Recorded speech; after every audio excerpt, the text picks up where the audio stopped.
Okay, good morning बच्चों। आज हम लोग शुरू करते हैं definite integral. Definite integral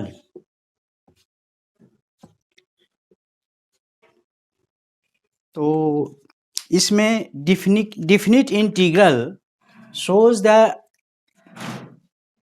meaning of definite area. First of all, you see the definition of definite integral. Definite integral. If function f of x is integrable, if a function f of x is integrable over a special interval a b, कहने का मतलब कोई भी function का हम integration या integral value निकाल सकते हैं। तो इंडेफिनिट में क्या था, कोई रेंज बियॉन्ड द रेंज। यहाँ क्या है, एक खास इंटरवल में ही निकालना है। जैसे डेरिवेटिव में पढ़ते थे, कोई function suppose F of x is differentiable on closed interval या differentiable at a particular point. तो जैसे ही कोई फंक्शन डिफरेंशिएबल होता था in in a closed interval या ओपन इंटरवल, उसी तरह हमारा फंक्शन इंटीग्रेशन में है। इंटीग्रेशन क्या है, anti derivative of derivative. Differentiation का एंटी डेरिवेटिव करते हैं, वही है हमारा इंटीग्रेशन।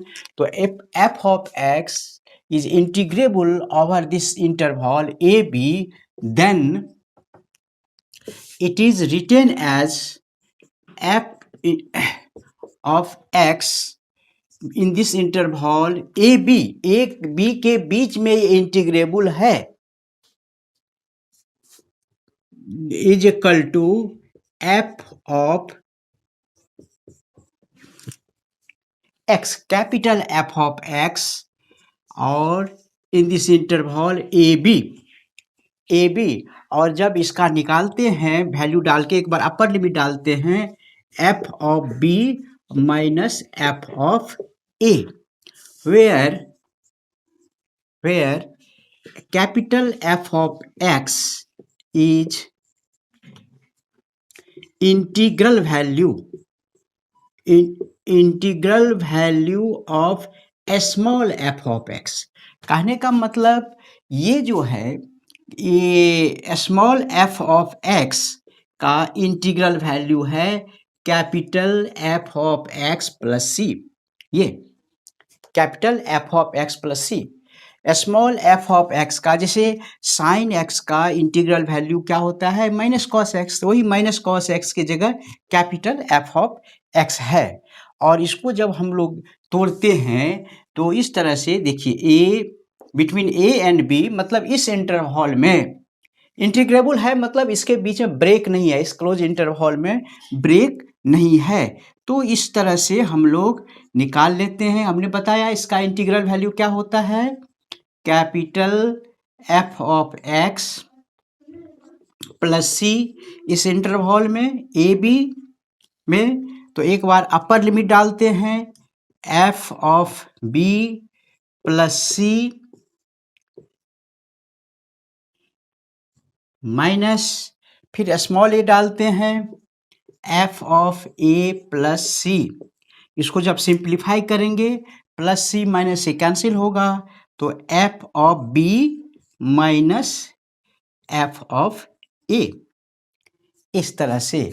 तो इसका जो है डेफिनेशन इस तरह से है, यदि small F of x integrable है और इसका integral value capital F of x है, तो इसका जो है सिर्फ इस क्लोज्ड इंटरवल में इंटीग्रेबल है, तो इसकी वैल्यू इतनी होगी, F of B minus F of A, जो एक फिक्स वैल्यू बताएगा।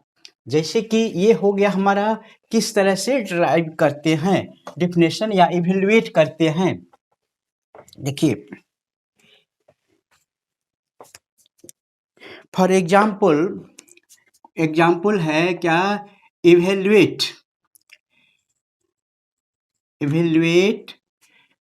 cos x और बिटवीन 0 to π/2 करते हैं, 0 to π/2 इसी के बीच में हमको इंटीग्रेट करना है। तो हम जानते हैं भाई cos x का इंटीग्रल वैल्यू क्या होता है, sin x। तो इसको रेक्टेंगुलर ब्रैकेट में लिखेंगे sin x और इसका इंटरवल कहाँ से कहाँ है, 0 से π/2।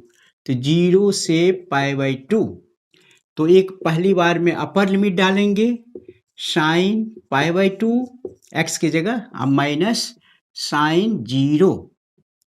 तो साइन π/2 जानते हैं 1, साइन 0, तो इसकी वैल्यू ये 1 आ गई। 1 मतलब it is a fix value और ये शो करता है एक एरिया का।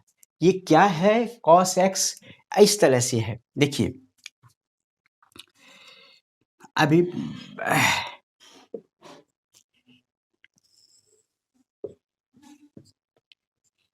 ये x एक्सिस है और ये y एक्सिस है। हम cos x का ग्राफ खींचते हैं। देखिए cos 0 1 होता है, cos 30 डिग्री हाफ होता है, cos 60 डिग्री √3 ये होता है, cos 60 हाफ होता है और ये cos 30 डिग्री √3/2, cos 45 इस तरह से जाएगा, इस तरह से। तो cos x का ग्राफ जब हम खींचेंगे इस तरह से आएगा। ये है क्या, cos x का ग्राफ। cos x हमारा यही है function f of x is equal to cos x। लेकिन कहता है क्या, cos x का इंटीग्रल वैल्यू निकालिए किसके बीच में, 0 से π/2 के बीच में। यहाँ 0 डिग्री है, 0 डिग्री या π/2 cos, यहाँ π/2 में 0 होता है, π/2 फिर यहाँ 3π/2 में आ जाएगा -1। तो हमको सिर्फ इस रेंज में 0 से π/2 के बीच में, इसके बीच में ये फंक्शन cos x जो है इंटीग्रेबल है ओवर दिस इंटरवल। कहाँ से कहाँ तक, 0 से π/2। 0 से π/2 के बीच में ये फंक्शन, ये ग्राफ कभी भी ब्रेक नहीं किया है, ये इंटीग्रेबल है। तो इंटीग्रेबल है तो कहता है इसका वैल्यू क्या होगा, तो वैल्यू क्या होगा, तो वैल्यू इसका जो है इस रीजन में जो इस ग्राफ से बंधा हुआ जो है इसी की एरिया होगी, शो करेगा। तो डिफिनिट इंटीग्रल जैसे इसका है, इसका वैल्यू कितना आया है 1, तो इस रीजन का एरिया हो जाएगा 1 स्क्वायर यूनिट, 1 स्क्वायर यूनिट। तो ये कहता है, ये है general meaning of definite integral. इसका और डिटेल्स में अभी बता रहे हैं। तो क्या बताएगा ये, cos x है इंटीग्रेंड, इसको इंटीग्रेट करना है एक खास इंटरवल में। इनडेफिनिट इंटीग्रेशन में इंटरवल नहीं हुआ करता था, उसका खुला रेंज था। कितना तक का एरिया, अब मान लीजिए यहाँ 0 से पाई तक का करना है। ये π/2 यहाँ पाई हो गया, -1 होता है, पाई cos पाई -1। तो ये पूरा निकालना है, सॉरी यहाँ जो जाएगा -1 पाई के बीच में। तो इसका एरिया निकालना है टोटल, ये रेंज में जाना है टोटल। तो ये कह रहा है इंटरवल के अंदर जितना भी एरिया आएगा, रीजन आएगा, उसी की एरिया निकालना है। तो ये तो हो गया डिफिनेशन। कैसे इवेल्युएट करेंगे, सीधे हम लोग लिखेंगे क्या, मान लीजिए हमको फिर एक बार करते हैं क्या, 2 से 3 के बीच में किसका निकालना है, e⁻² 2x, इसका वैल्यू इवेल्युएट करना है। तो कुछ नहीं, इसका इंटीग्रेबल वैल्यू e⁻² 2x का क्या होता है, e⁻² 2x/2 जो होगा ना, 2 को बाहर कर देते हैं, कांस्टेंट है इसीलिए। और लिमिट कितना है 2 to 3, तब फिर 1/3 और इसमें अपर लिमिट डाल दीजिए, e⁻³ 3 2 6 अब -e⁻⁴, यही हो गया। लेकिन ये क्या है, ये शो करता है एक area, area of a region, fix region, region कहाँ से कहाँ है, 2 से 3 के बीच में। E to exponential function E to the power X का जो ग्राफ खींचेंगे 2 और 3 के बीच में, उससे जो एरिया बनेगा वही एरिया है। तो चलिए अब देखते हैं geometrical meaning.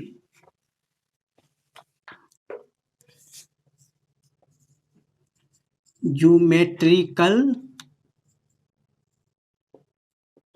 Meaning of this definite integral. इसका ज्योमेट्रिकल मीनिंग क्या होता है? तो इसका ज्योमेट्रिकल मीनिंग देखिए क्या होता है।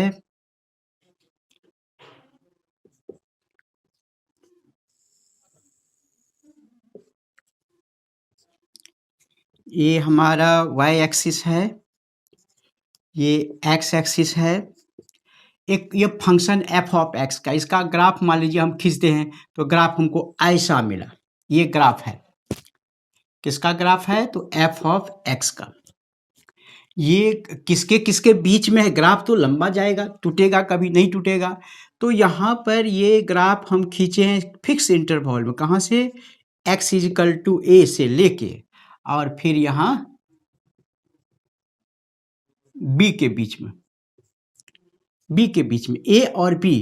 तो ये ग्राफ जो इसका जो हम ग्राफ खींचे हैं सिर्फ इस क्लोज्ड इंटरवल में a और b के बीच में, तो ये जो अब बंध गया, अब ये जो है ये बांधा गया, एक क्लोज रीजन हो गया। ये क्लोज रीजन कैसे है, किसका कैसे है? तो ये है एक कर्व के द्वारा, और दो ऑर्डिनेट हो गया, एक हो गया इसका इक्वेशन हो जाएगा x इजिकल टू बी और x इजिकल टू ए, और ये x एक्सिस है, ये तो हम मालूम है x एक्सिस है। तो दिस इज ए रीजन, ये this is a reason bounded by A curve, bounded by curve f of x। ये जो कर्व है, ये कर्व है, इससे बंधा हुआ है। दो ऑर्डिनेट है, x is equal to a and x is equal to b and x axis. इससे जो बंधा हुआ रीजन है, इसी का जो एरिया होगा वही इसका मीनिंग हो गया। इसका मीनिंग होता है एरिया। अभी लिखते हैं। तो इसमें क्या है, जो कोई मान लीजिए इस तरह का लैंड है जो 3 तरह से उसका बाउंड्री जो है एकदम स्ट्रेट है, स्ट्रेट लाइन जैसा है, और एक तरफ कर्व है, तो उसका एरिया कैसे निकालेंगे? कैसे निकालेंगे? जैसे कि मान लीजिए पहले तो ट्रायंगल का, क्वाड्रिलेटरल का, पेंटागन का, इस सब का एरिया आसानी से निकालते थे फार्मूला मेंसुरेशन यूज करके, क्योंकि उस सारा पॉलीगन जो क्या होता था, लाइन से बंधा हुआ था। लाइन से, यहाँ क्या है, कुछ साइड लाइन से होगा, कुछ कर्व से होगा। मान ली ऐसा एरिया निकालना है भाई, कैसे निकालेंगे? इस तरह का रीजन का एरिया। तो यहाँ हम अपना इंटीग्रेशन यूज कर सकते हैं, इंटीग्रेशन यूज कर सकते हैं। इस तरह जब एरिया निकालना हो तो इस यहाँ पर ऐसा उपयोग किया जा सकता है। तो यहाँ ज्योमेट्रिकल मीनिंग देखिए, इसका ज्योमेट्रिकल मीनिंग यही होता है, जो geometrical meaning of definite integral f of x over the interval a b is an area। ये क्या होता है? इसका एक एरिया होता है, एरिया ऑफ ए रीजन। एक वैसे रीजन का एरिया होता है बाउंडेड बाय एक कर्व। वो कर्व जो यहाँ हमारा इंटीग्रेंड है, curve f of x, two ordinates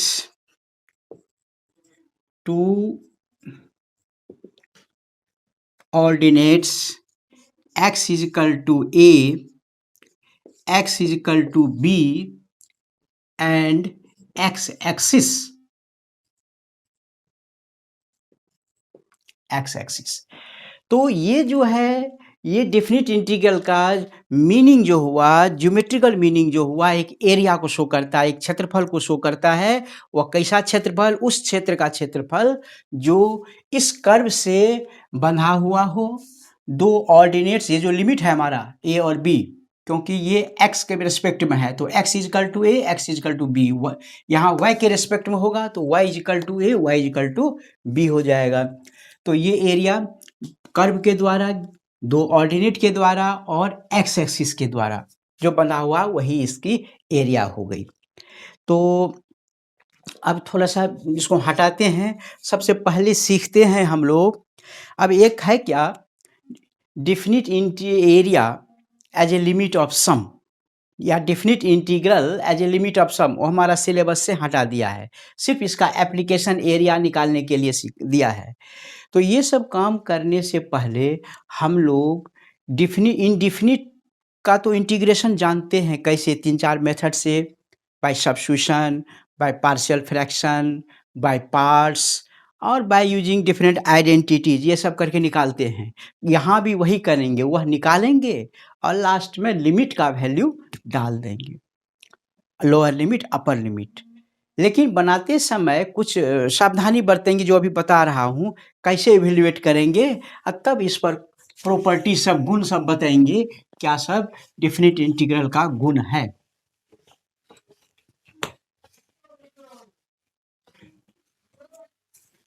तो देखिए कैसे इवेल्युएट करते हैं। जैसे मेरा क्वेश्चन है, इवेल्युएट कीजिए किसको, लिखते हैं क्या, एक्स स्क्वायर प्लस 5, कहाँ से कहाँ तक के बीच में, 1 to 3 के बीच में। इवेल्युएट, इसका वैल्यू बताइए क्या होगा। तो कुछ नहीं, इसको क्या करेंगे, एक तो तरीका है फर्स्ट वे, इसमें तो डायरेक्ट हो जाएगा, फर्स्ट वे सेकेंड वे लगाने की जरूरत नहीं है। इसमें सीधे लिखेंगे, इसका हम जानते हैं एक्स स्क्वायर का इंटीग्रेशन क्या होता है, x³ प्लस 5 का हो जाएगा 5x, ऐसे डाल देंगे और यहाँ पर लिमिट डाल देंगे 1 to 3, लिमिट 1 to 3। तो पहले एक बार क्या करेंगे, अपर लिमिट डालेंगे x की जगह 3, तो 3³/3 प्लस 5 into 3 माइनस, इधर फिर लोअर लिमिट डालेंगे 1³/3 प्लस 5 into 1। अब सिंप्लीफाई कीजिए, जो होगा 329 हो जाएगा, 9 प्लस 15 माइनस ये 1/3 अब प्लस 5 मतलब 16/3। अब सब सिंप्लीफाई कर दीजिए, 24 माइनस 16/3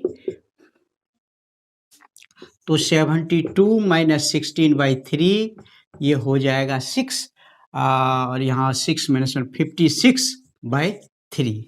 ये 56/3 ये फिक्स अमाउंट, ये हमारा फिक्स्ड वैल्यू है और ये शो करता है एरिया को। लिख सकते हैं स्क्वायर यूनिट। यदि ये अभी तो यहाँ इवेल्युएट करना था, लेकिन दिमाग में सिर्फ इतना लिख देंगे, लेकिन दिमाग में बैठाएंगे, इसका जो मीनिंग होता है, एक ये एरिया को ही शो करता है। ये तो सिंपल कैलकुलेशन था, फिजिक्स में आया होगा, 11 में आप लोग न्यूमेरिकल वैल्यू बैठा के करते होंगे, upper limit minus lower limit. ये अब गलती कहाँ होती है वो देखिए इवेल्युएट करने में। अब हमारा क्वेश्चन इवेल्युएट, हम एग्जाम्पल देते हैं, नेक्स्ट एग्जाम्पल देखिए।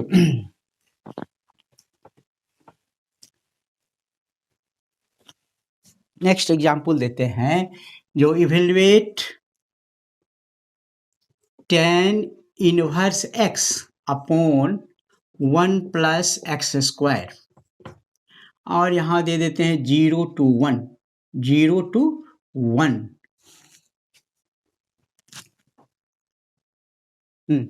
तो मुझे इंटीग्रेट करना है, इस क्वेश्चन को इवेल्युएट करना है कैसे करेंगे?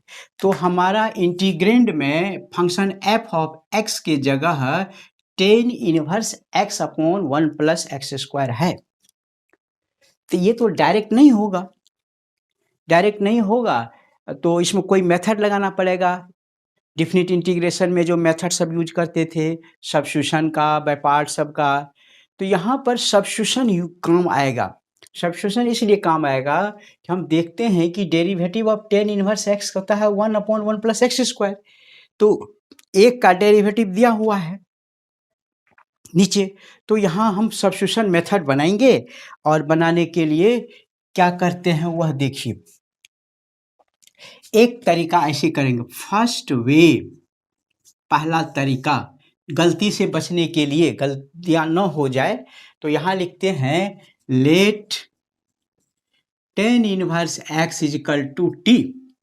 तो दोनों तरफ डिफ्रेंशिएट कीजिए, tan inverse x with respect to x और टी को कीजिए विथ रिस्पेक्ट टू एक्स। तो derivative of tan inverse x हो जाएगा क्या, 1 अपॉन 1 प्लस एक्स स्क्वायर, और ये डी एक्स इधर कीजिए इजिकल टू डी टी।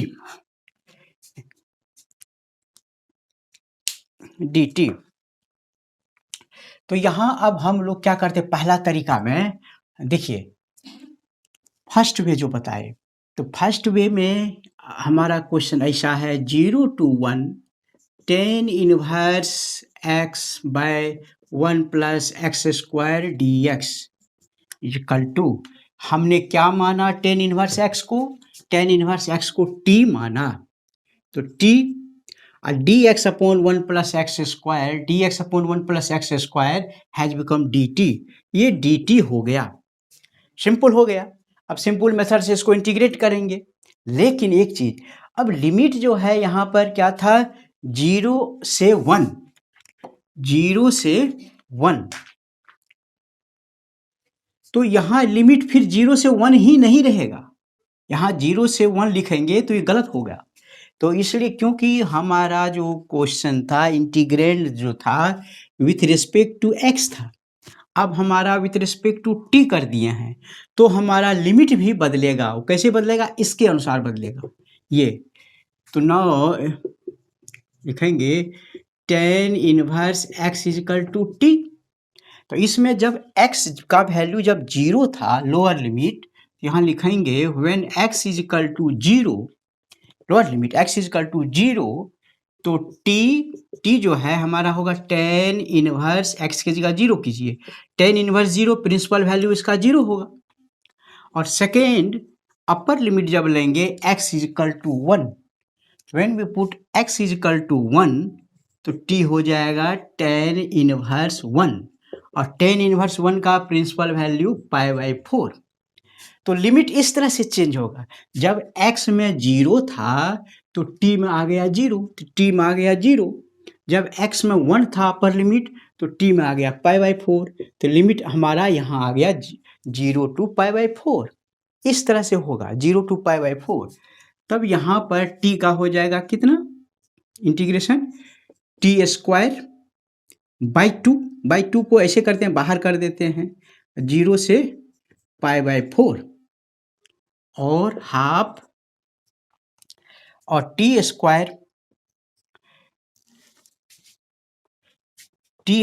के जगह t हो गया पाई बाई 4, टी स्क्वायर, तो पाई स्क्वायर बाय 16, अब माइनस 0 डालो, तो मिला जुला के हो गया पाई स्क्वायर बाय 32। तो ये हो गया पहला तरीका। क्या तरीका, अब जैसे ही सब्स्टिट्यूट करेंगे इंटीग्रेंड में कुछ, तो लिमिट को भी चेंज करना होगा। लिमिट चेंज नहीं करेंगे, सेम लिमिट रहेगा तो वो गलत हो जाएगा। एक, यदि हम लिमिट को चेंज न करें, सेकेंड मेथड, सेकेंड वे ऐसे भी चल सकते हैं। हमारा क्वेश्चन है ये 0 to 1 tan inverse x by 1 plus x square, तो इसको हम विदाउट लिमिट हम मान लेते हैं कुछ, लेट आई मतलब डिफिनिट इंटीग्रल का वैल्यू I is equal to without limit, इसको मानते हैं क्या, tan inverse x by 1 plus x square d x. हमने यहाँ पर लिमिट नहीं डाला, विदाउट लिमिट जो इसका इंडिफिनिट वैल्यू होगा इसको इतना मान लेते हैं। अब tan इनवर्स x को माने हैं t, तो इसी का यूज कर देते हैं, इसमें इतना तो काम करना ही पड़ेगा इस मेथड से भी। तो tan इनवर्स x को माने t और dx बाय इतना हो गया dt, ये हो गया t square by 2, T square by 2। तो ये जो हमारा सॉल्यूशन होगा 0 to 1 tan inverse x by 1 plus x square d x is equal to, without limit जो था वैल्यू इसका आई है तो आई डाल दो, आई रेक्टेंगुलर ब्रैकेट में ओरिजिनल ही लिमिट डालिए 0 to 1। अब आई का जो वैल्यू आया, आई का वैल्यू कितना है टी स्क्वायर बाई 2, तो टी स्क्वायर बाई 2 0 to 1, तो ये 2 को बाहर कीजिए। टी किसको माने थे, टी माने थे tan इनवर्स x को, तो यहाँ लिख देते हैं tan इनवर्स x,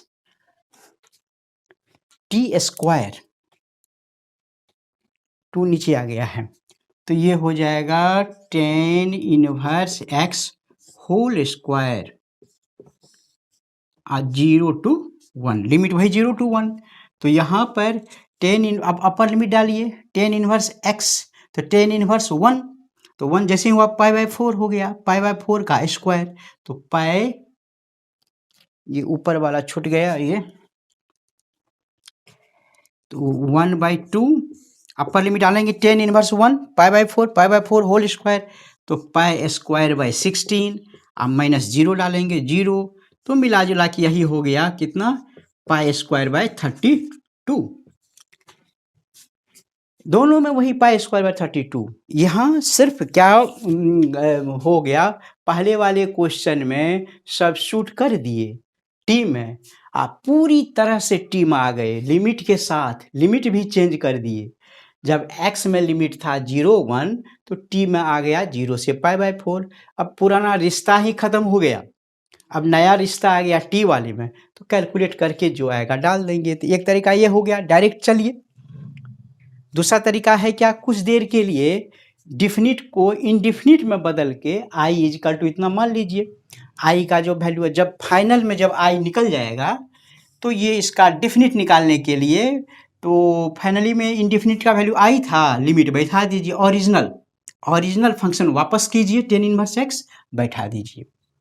ये खास करके ये सेकेंड वाला जो है बाय पार्ट वाला जब आएगा क्वेश्चन, तो उसमें ये ऐसा करने से गलती नहीं होगी, और नहीं तो गलती हो जाती है। कैसे, तो वो भी देखो।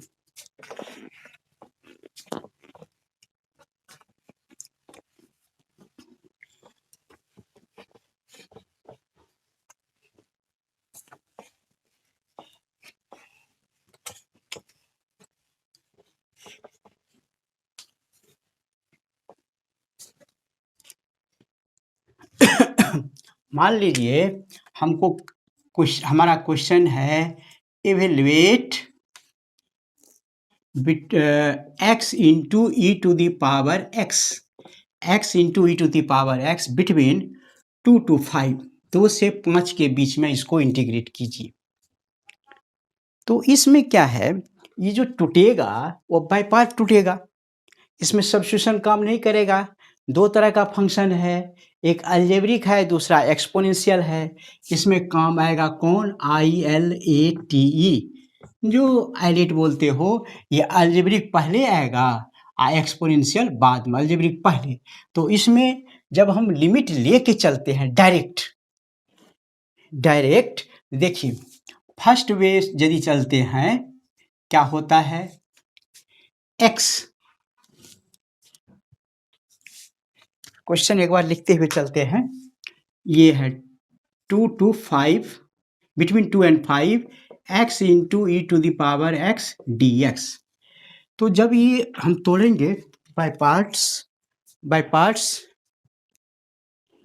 तो x पहले अलजेब्रिक पहले आएगा, फिर एक्सपोनेंशियल आएगा e to the power x dx minus जिसको बाहर करते हैं उसको डिफरेंशिएट करते हैं, फिर एक बार इसको और इंटीग्रेट करते हैं अंदर में, ये दोनों को आपस में मल्टीप्लाई करके या फिर इंटीग्रेट करते हैं।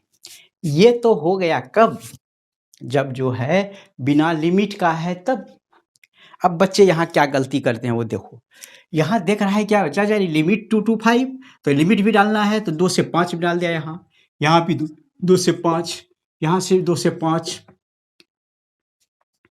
ये तो ठीक है भाई, सिंप्लीफाई कर लोगे, लेकिन ये x तो बाहर हो गया ना, ये बाहर ऐसे करता है x into integration of e to the power x 2 to 5 minus इसको करेंगे तो ये हो जाएगा कितना 1, और फिर ये 2 to 5 अंदर में इसको क्या किया e to the power x का इतना ही होगा 2 to 5 dx, फिर एक बार e टू द पावर ऐसा करके करेंगे, लेकिन ये x फ्री हो गया ना, इसमें तो लिमिट नहीं बैठा है 2 to 5,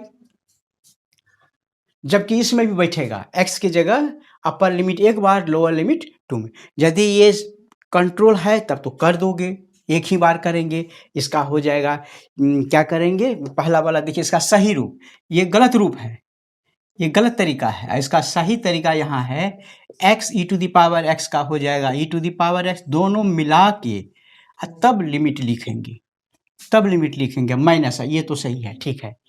तो इस तरह से यहाँ गलतियाँ होती है। इसमें यदि सेकेंड मेथड अपनाएंगे, सेकेंड तरीका क्या है, विदाउट लिमिट इनडिफिनिट को हम एक कैपिटल I मान लेते हैं, उसको पहले पूरा सॉल्व कर लेते हैं और लास्ट में जाकर के डिफिनिट कर देंगे, तो वहाँ गलती नहीं होगी। तो इस बाय पार्ट्स में खास करके जरूर सेकेंड वे को अप्लाई करना, जैसे हम बना रहे हैं अभी फिर सेकेंड वे से।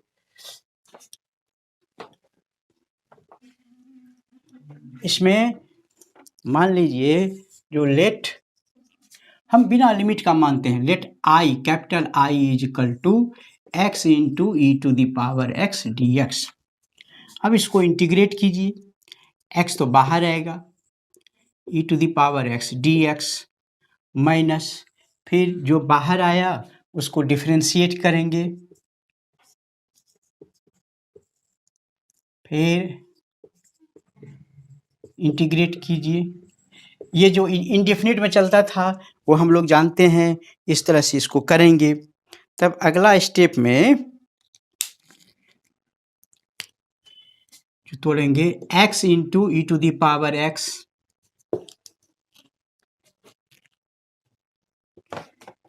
x माइनस, तो इसका हो जाएगा 1 into e to the power x dx, तो x into e to the power x minus e to the power x, इतना हो गया। ये I का वैल्यू निकल गया, इतना हम करके छोड़ देंगे। और लास्ट में अब विथ लिमिट निकालना है 2 to 5 x into e to the power x dx। तो इसका जो वैल्यू आया वो पहले लिख लीजिए, क्या आया, I माने थे इसका I 2 to 5, तो I के जगह जो आया यहाँ लिख दीजिए, क्या आया, x into e to the power x और 2 to 5। अब एक बार अपर लिमिट डालिए, एक बार अपर लिमिट डालेंगे तो x के जगह 5, देखिए इसमें x छूटा नहीं ना, 5 आया, फिर e टू द पावर 5 आया minus e to the power 5, ऐसे करके माइनस, अब यह 2 डालिए lower limit, 2 into e to the power 2 minus e to the power 2, finally 5 times ई to the power 5 minus single times 5 minus 1 4 into e to the power 5 minus 2 में से घटेगा 1 चले जाएगा ई स्क्वायर। यही हो गया इसका आंसर, और चाहे तो लिख सकते हैं ई स्क्वायर कॉमन ले लो, तो 4EQ-1 इस तरह से हो गया। इसमें गलती नहीं आएगी। यहाँ जो लिमिट वाला काम करते थे, इसको छोड़ देते थे, खाली इस पर डालते थे लिमिट, वो गलत नहीं होगा। तो बाय पार्ट्स वाला जो भी क्वेश्चन आएगा डेफिनिट में, उसको जो है आप क्या करेंगे, पहले थोड़ी देर के लिए int i मान लेंगे इंटीग्रेंड। ठीक है ना? आज यहाँ समाप्त करते हैं और इस पर क्वेश्चन सब बनाएंगे। अगले क्लास में होगा प्रॉपर्टीज ऑफ इंटीग्रेशन, प्रॉपर्टीज बना के कैसे करते हैं। Thank you very much.